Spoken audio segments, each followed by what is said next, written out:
Hey, I'm glad to be here. I'm glad to be here. And hey, do yourself a favor real quick. Just give yourself a little pat on the back.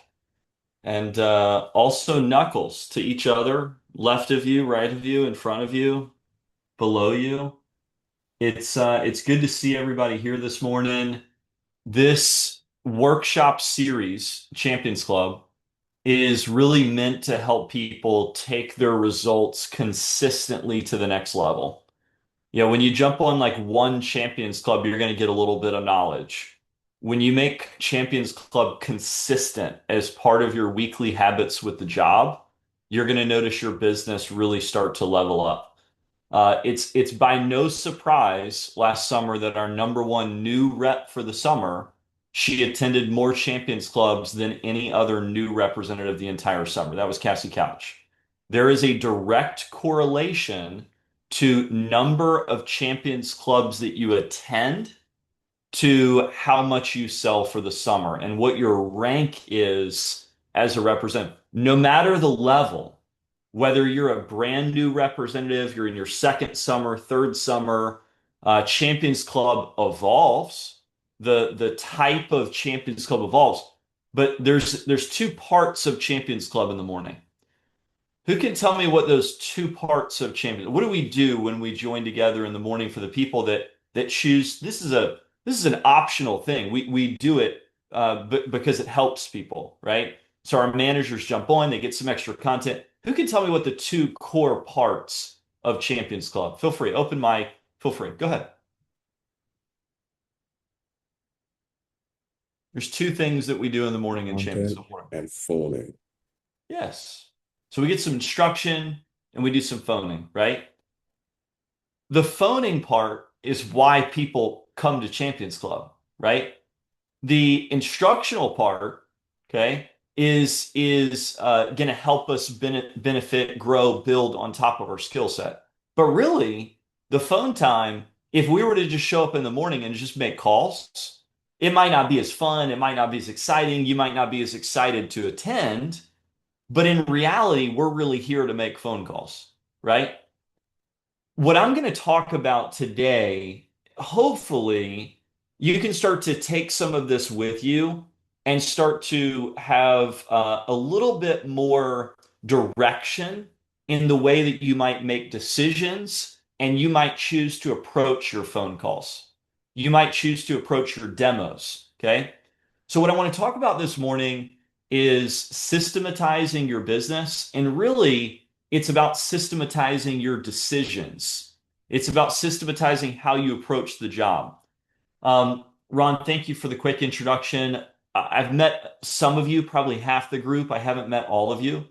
My role in the division as division manager, there's 40 people that do what I do across the company. Each of us run divisions that are between 2 and $10 million in sales across the US. And so what we really do is get a chance to work with our management team in each of our local territories to help develop and grow our sales representatives. We have in our division, depending on the year, between 15 and 20 locations annually. We also have a team that does our events and our CSP team that I work with as well. Systematizing your business allows you to be able to scale. Okay. I want to talk for a second about mentality before I get into some of the kind of nuts and bolts of this. And I think all of us would like to be in a position where we feel like, hold up your right hand if you would like to control your results. Would you like to control your results? I think all of us would like to feel what that feels like, right? I think all of us would like to be in a position where we can control our results. That's the mission that we all have. If we know how to do that, then we can scale success. Okay, I'd write that down. Controlling your results allows you to scale success. But you cannot scale your success until you learn how to control your results. You can't get to number two if you don't know figure out how to do number one. Success really starts to multiply when you learn how to control the initial parts. Okay? Businesses don't get to scaling phase until they're successful in one location. You guys have seen businesses that have tried to like franchise and get multiple locations and they weren't really solid at the core and the foundation. Who's seen that? Has anybody seen businesses pop up in their maybe local territory really fat? They had multiple locations and then 3 or 4 years they were gone. You're like, where the what happened, right? Well, they tried to scale before they had any system. Or you go to the location that's a different one from the other one and you see how different they are. Anybody done that? That's like, oh, this location is really good, but this one sucks. I'm going to this one, right? That means they weren't ready to scale. Okay. They tried to scale, but whoever was scaling that business didn't understand how to make decisions to control results. Okay. So what you're learning here in this workshop and we apply it is going to help really move into any organization that you're a part of. A lot of people have a really difficult time with the job in general or any business in general because they can't control their input. So they have issues with the output. Consistent growth and results comes from consistent, measurable input. If the input is sporadic, so too will be the results. I'm going to say that again. If the input is sporadic, so too will be the results. I want to talk a little bit about parameters. Okay. The older that you get, the more responsibility that you have, the easier parameters are to enact. The younger that you are and the less responsibility that you have, the harder parameters are to enact. So these two things work for and against each other. Older, more responsibility, it's easier to enact parameters. Okay. Why? Because you probably have more people depending on you. You probably have to do some specific things in order for you to operate or your family to operate or your business to operate, right? It's easy for somebody to show up when they're sick when they have 1,000 people that they pay paychecks to, and it's paycheck day. And if they don't sign the paychecks, nobody gets paid. It's easy for that person to show up when there's that many people that are depending on them, right? It changes, right? When you're younger and you have less responsibility, it's a little harder to enact parameters. Any light bulbs on this? You guys, I mean, you've seen this maybe in your family or successful people. You understand what I'm saying. And that is exactly why you see such varying results within our representative team. Because our target audience has very little responsibility. And hence, most do not have very clear parameters. So you'll see a college student. This is the different level of college student. Okay. We have college students on our team this week that did $200 in sales. Okay. We have college students on our team that are going to do $50,000 in sales this week. That's what I mean in terms of varying level of result. That's a mass. The $200 rep, right, sold 200 bucks. If they're at 10%, they're gonna make $20. Shit, we're gonna throw an extra $5 for them for their base pay. Whoop-de-doo. Okay, they're feeling really good about that. And then the $50,000 rep is gonna make $25,000 in income. Okay, this week. They could go, cut a check for an investment property with 5 to 10% down based on this week's sales from Cutco.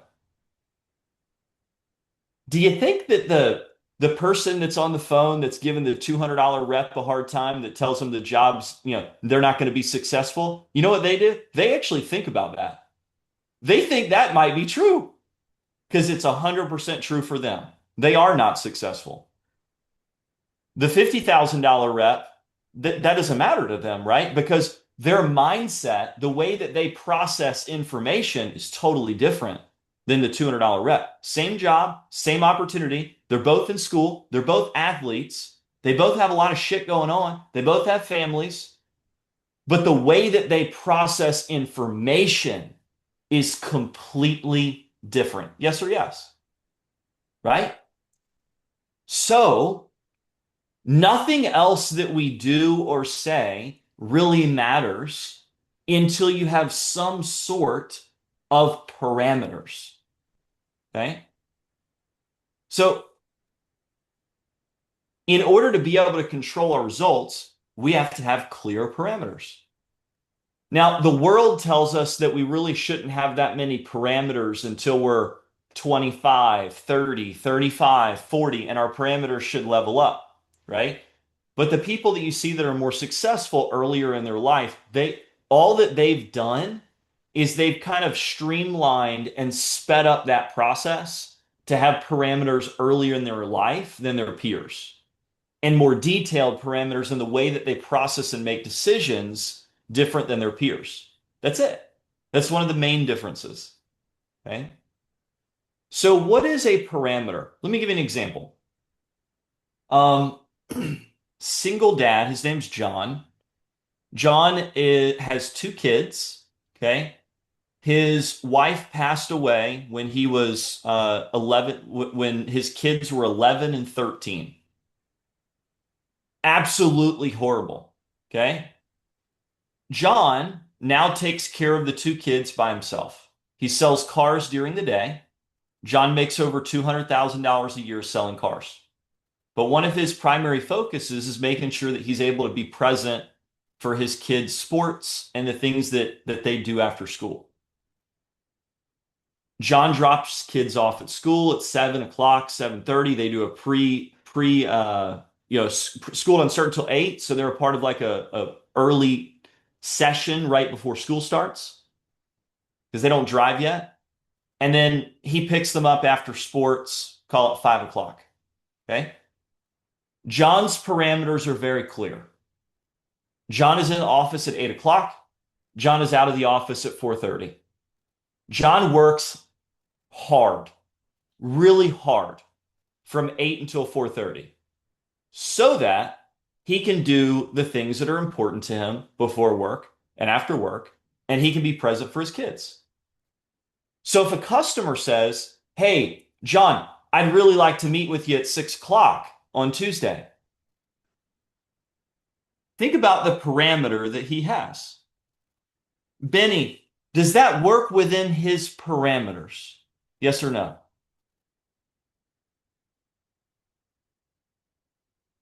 Um, no, if he wants to Simple. come No, no, down. no, no. That's it. It does not work within his parameters. There's no excuse needed. There's nothing else that needs to happen. He just says, no, that doesn't work for me because that doesn't work within his parameter. That customer will be somebody else's customer. He probably, if he has the success that he's having right now selling cars, he probably has a small team of people. He probably has somebody after hours. They're open from 4:30 until 9 o'clock for the dealership. I bet he's got somebody else on his team that can show that car to that person that wants to come at 6 o'clock. He'll probably give them some sort of commission. He set up a life and a business that allows him to work with inside of his parameters. Okay.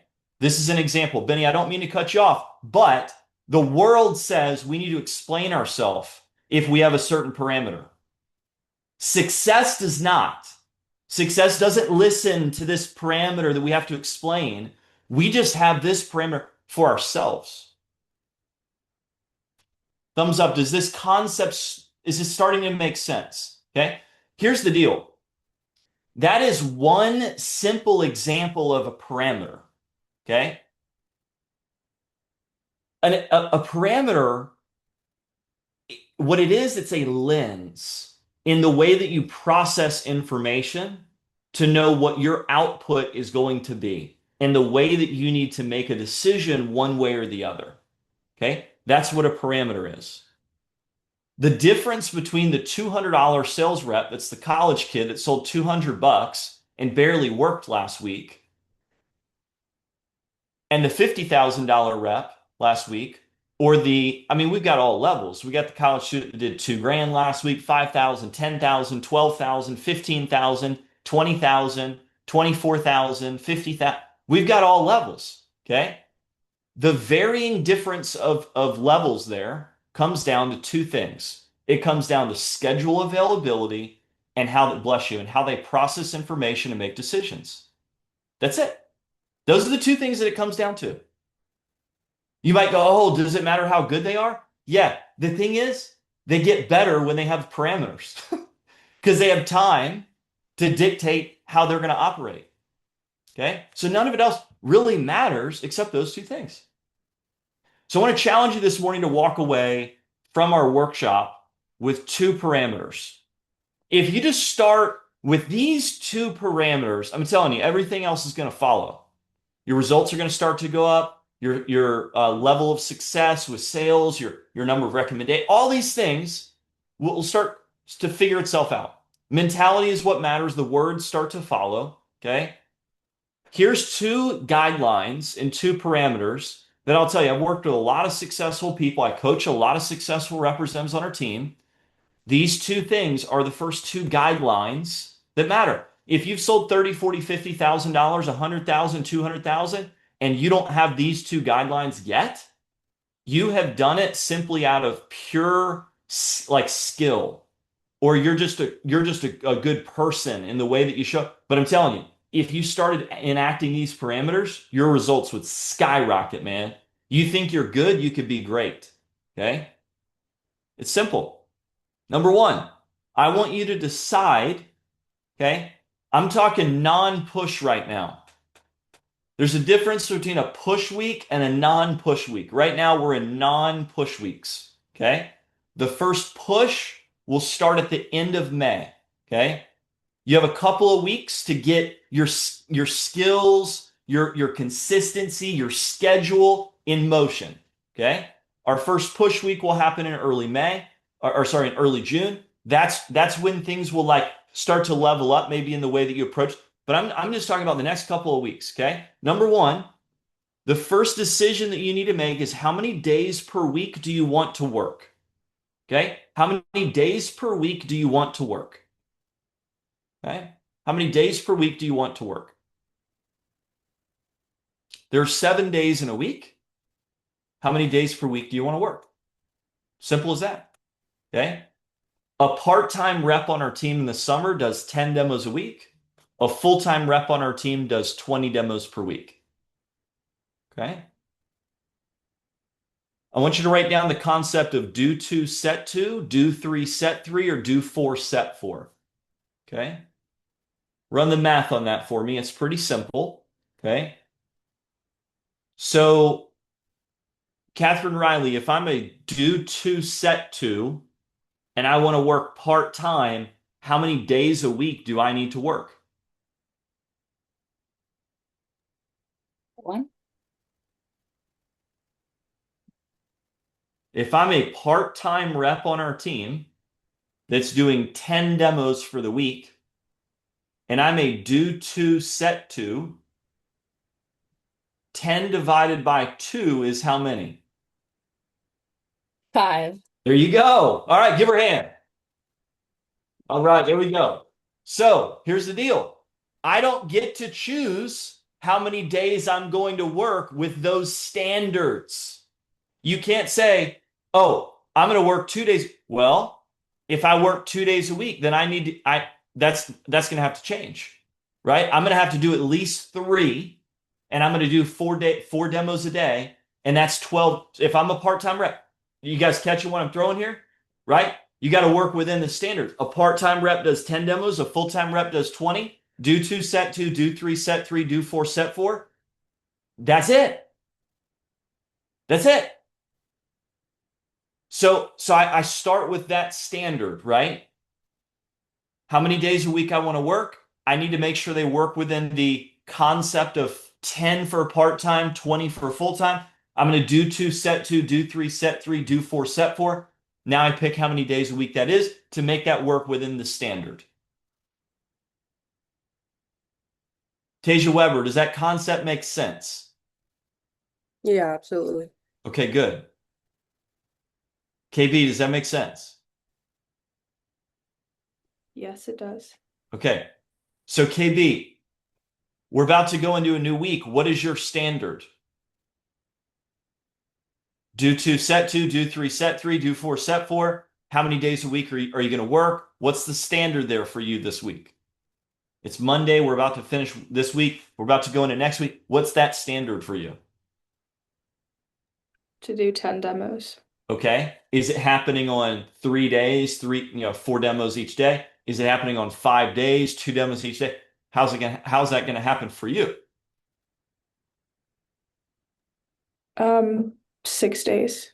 Okay, So so 6 days, 2 demos a day. yeah. Okay, that's her standard. She's gonna book 12, make sure she completes 10. It's not perfect, right? You're gonna have some not completed demos. Who's ever had a reschedule or cancellation? You got to book a little bit more extra, right? If you book 10, you're probably going to complete eight, right? She's planning to book 12 so she can complete 10. Okay. Okay. That's number one. That's first. Number two, if you're a full-time rep, you should attend Champions Club 4 days a week. If you're a part-time rep, you should attend Champions Club at least 2 days a week. Really simple. Okay.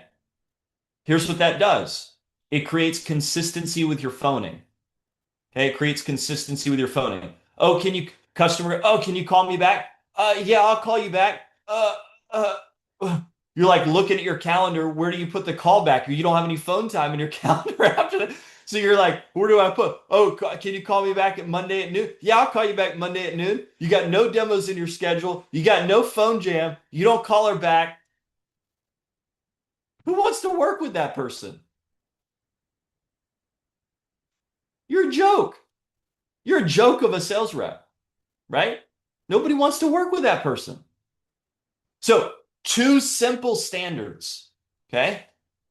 This is helping us create parameters. Okay. One, part time is 10, full time is 20. Do two, set two, do three, set three, do four, set four. How many days a week you're working. Share that with your manager right after this workshop. Before you start on the phone, I want you to send to your manager, say, hey, here's my plan for this week. Here's the days that I'm working.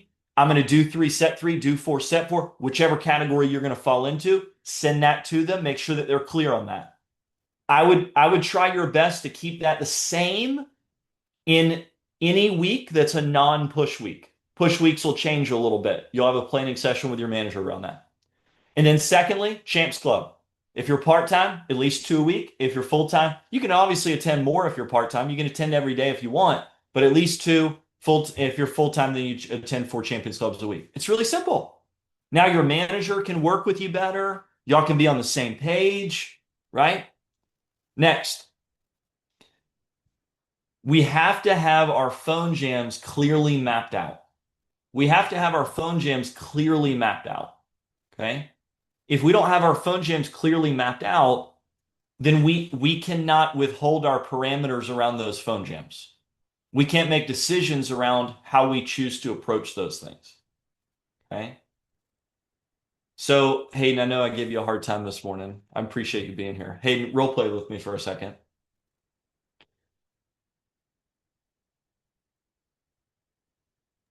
There we go. Okay. Couldn't find the unmute button. My bad. Hayden, so here's the question. So walk me through what you picked so far. Are you uh are you 10 or 20 this week? So I'm part-time, but my week is cut in half because I'm singing with a college group and we're going to New Zealand on That's Thursday. cool. So I have 20 demos before I leave on Thursday. Okay, so you have 20 slots between Monday, Tuesday, Wednesday before you leave Thursday. Yeah. Okay.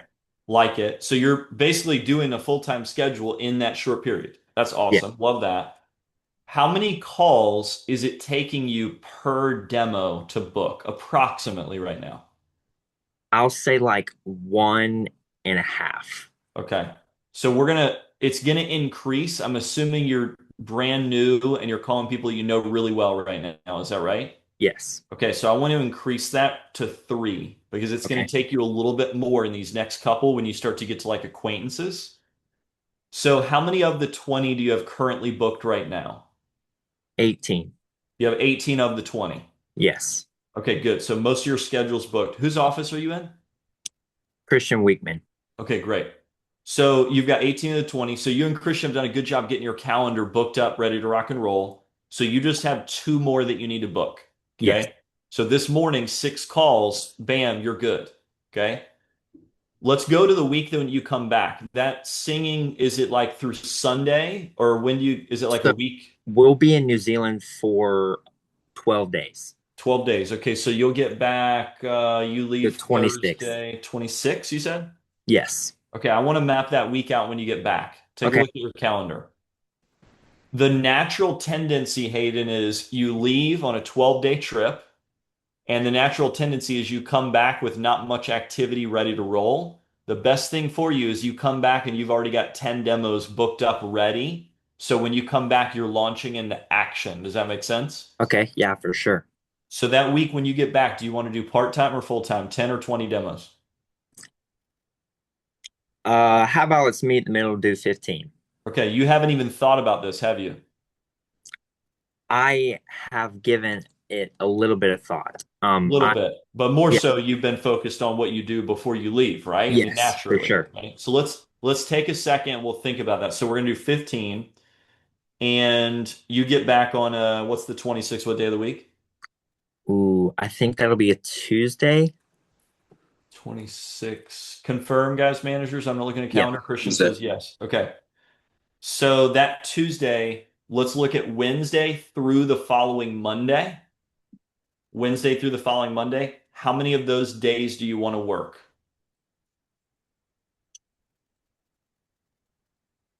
Okay, I would be willing to work Thursday, Friday, Saturday. So 3. Thursday, Friday, Saturday. So we're going to basically do 5 a day on those 3 days. Do you want to do the Monday following? That actually counts in the week too. Oh, yeah, we could do Monday as well. Okay, so we have 4 days. So to do 15, let's probably plan on booking like 17, 18. Okay. Okay. So to book 17, 18, split between those 4 days, that basically be 4 to 5 a day. 4 a day times four would get you to 16. You need to book like one or two extra on top of that. Okay. So I would be on the do four, set four plan for those 4 days when you get back, which that might be a really good schedule for you normally, like during a non-push week. Now, at this point in time, you're going to be starting to call some acquaintances, some recommendations. I want to take our call number to 5 at that point in time, Hayden. So 5 calls. Okay. So write down 4 times 5, or sorry, 17, 18. Let's do 18 to be safe. So 18 times 5. You're going to need to have 18 times 5. We're looking at 90 calls. I want your goal to be, Hayden, by the time that you leave on the trip to New Zealand, I want your goal to be to have half of those booked. So your next 3 days, after you book the other two that you need for the next 3 days this morning, your goal is to get to 9 before you leave. So you can have 9 of the 17, 18 already booked. So that way, when you come back, you've got momentum. You with me? Yes, for sure. So those 90 calls, what you and Christian need to do is you need to go through and map out, okay, how many of those 90 calls are going to be made before you leave?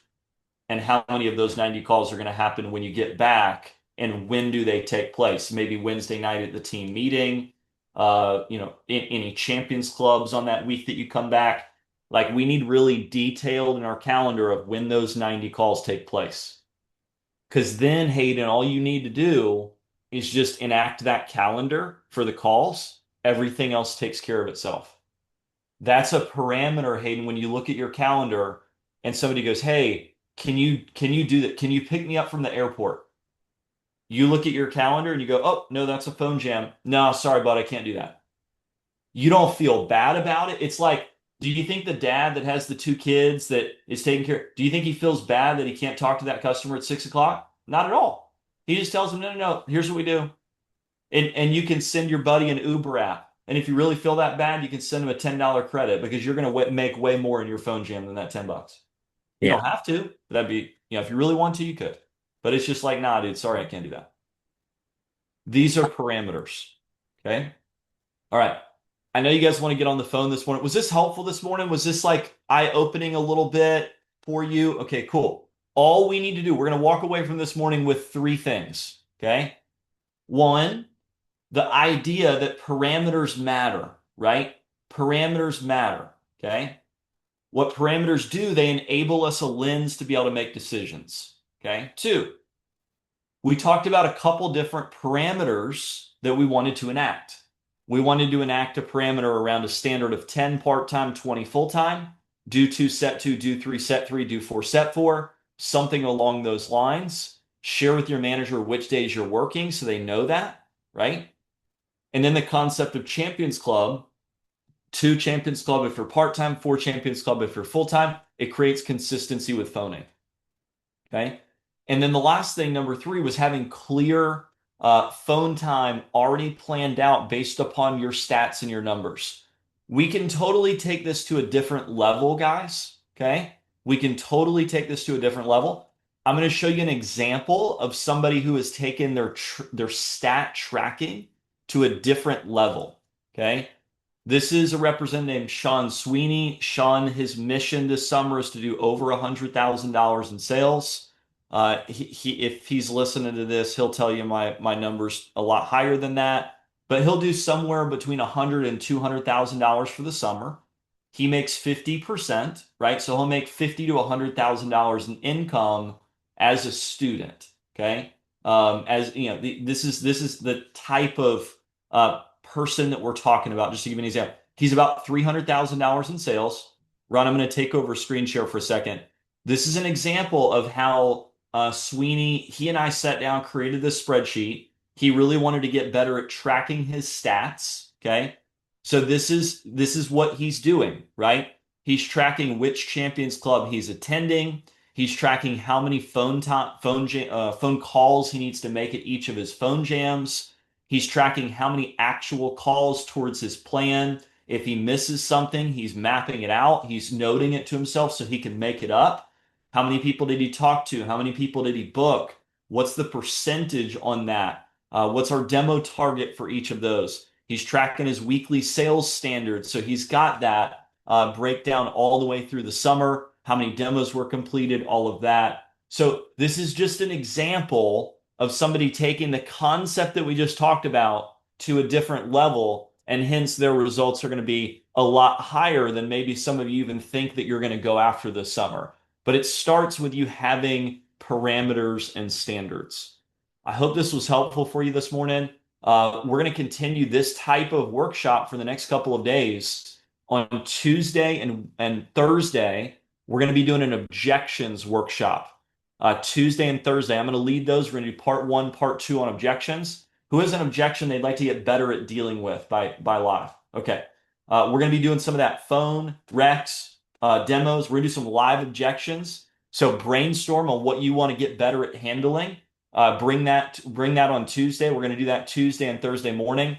And then on Friday, we have Sean Sweeney, who I just shared. He's going to do a recommendation prospecting message on Friday as well that Lindsay will lead. So more to come this week on Champs Club. We know a lot of you just got done with school, done with finals. So we're going to use this week to catapult into our kind of increasing our Champions Club content and also direction as we the following week, the next week, we'll actually start to get into splitting between fast starters and our team as the number of people in Champions Club will start growing more and more. It'll be too many people to handle under one separate Zoom. So I hope this was helpful. Ron, back to you. Managers, we will convene in about 17, 18 minutes. 10 calls this morning. Your objectives to book 2. You can log off the workshop once you make 10 calls. Ron will get you all set up. That's your focus in the morning. 10 calls at a minimum. You want to book 2. 10 calls, that's your focus in the morning. Cheers. Excellent. Thank you, Mr. Jackson, for delivering the goods. Snaps and claps for him. Open up your WhatsApp for me, and I'd like you to drop your top 2 to 3 takeaways